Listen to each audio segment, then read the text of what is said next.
Halo semuanya, kita kembali lagi untuk membahas informasi yang pastinya penting banget buat kita semua.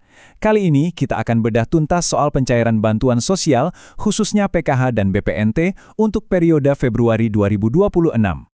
Oke, biar pembahasan kita runut dan gampang diikuti, ini dia poin-poin yang akan kita kupas. Kita mulai dari info bantuan di bulan Februari, lanjut ke bagaimana proses pencairannya, lalu kita detailkan dana PKH dan BPNT, dan terakhir, apa yang perlu Anda lakukan.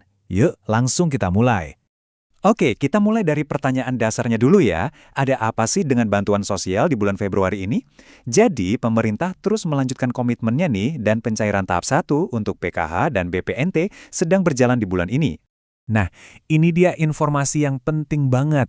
Buat Anda yang mungkin di bulan Januari kemarin belum menerima dana, ada kemungkinan besar dananya akan cair di bulan Februari ini. Jadi pencairannya itu dirapel, makanya penting banget untuk terus update informasinya. Pertanyaan selanjutnya, gimana sih alur uangnya sampai bisa kita terima? Dari pemerintah, lewat mana saja, sampai akhirnya bisa kita manfaatkan? Tenang, prosesnya itu jelas kok, dan ada beberapa langkah penting. Jadi begini alurnya. Pertama, semua data penerima itu diverifikasi dulu oleh Kementerian Sosial. Ini untuk memastikan bantuannya benar-benar tepat sasaran. Nah, setelah data Anda dinyatakan layak, dana akan disalurkan lewat bank-bank milik negara yang tergabung dalam Himbara. Atau, untuk beberapa daerah, ada juga opsi penyaluran lewat PT Pos Indonesia. Sekarang kita masuk ke bagian yang paling ditunggu-tunggu nih, rincian dananya. Kita mulai dari program Keluarga Harapan atau PKH yang nominalnya itu disesuaikan dengan kebutuhan setiap keluarga. Seperti yang kita tahu ya, bantuan PKH ini kan nggak sama rata. Ada 7 kategori penerima yang berbeda, dan masing-masing punya besaran bantuan yang spesifik. Yuk, kita lihat satu persatu. Pertama, dan ini luar biasa penting, adalah untuk para ibu hamil. Bantuannya sebesar Rp750.000 per tahap. Tujuannya jelas ya, untuk mendukung gizi dan kesehatan ibu serta calon buah hatinya. Jumlahnya sama persis, Rp750.000 juga, diberikan untuk anak-anak kita yang usianya 0-6 tahun. Ini menunjukkan fokus yang sangat kuat pada periode emas pertumbuhan anak. Oke, dari balita kita beralih ke anak-anak yang sudah mulai bersekolah.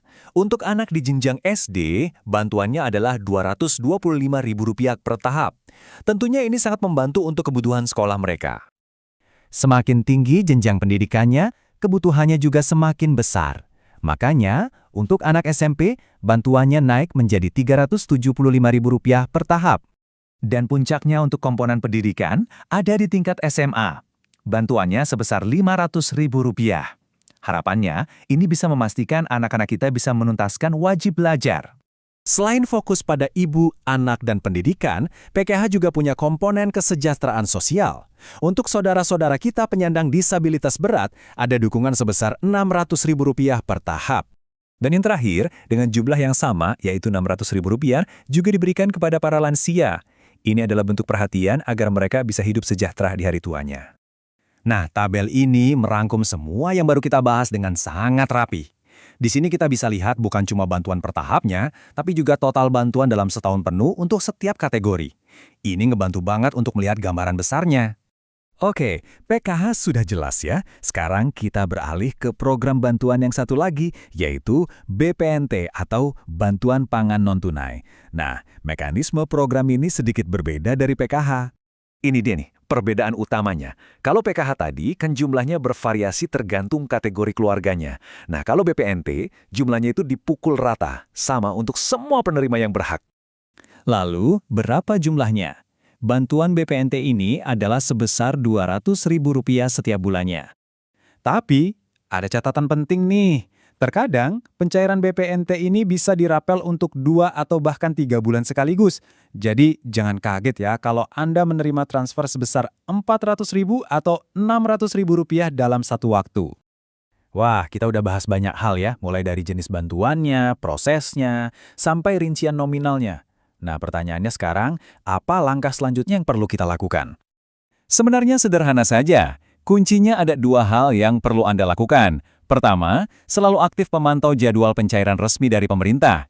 Dan yang kedua, jangan lupa untuk mengecek status kepesertaan Anda secara berkala untuk memastikan data Anda masih terdaftar.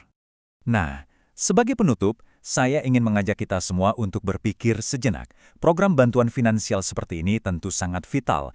Tapi coba kita renungkan, selain bantuan dalam bentuk uang, kira-kira bentuk dukungan apa lagi sih yang paling krusial dibutuhkan oleh masyarakat agar bisa lebih berdaya dan sejahtera ke depannya?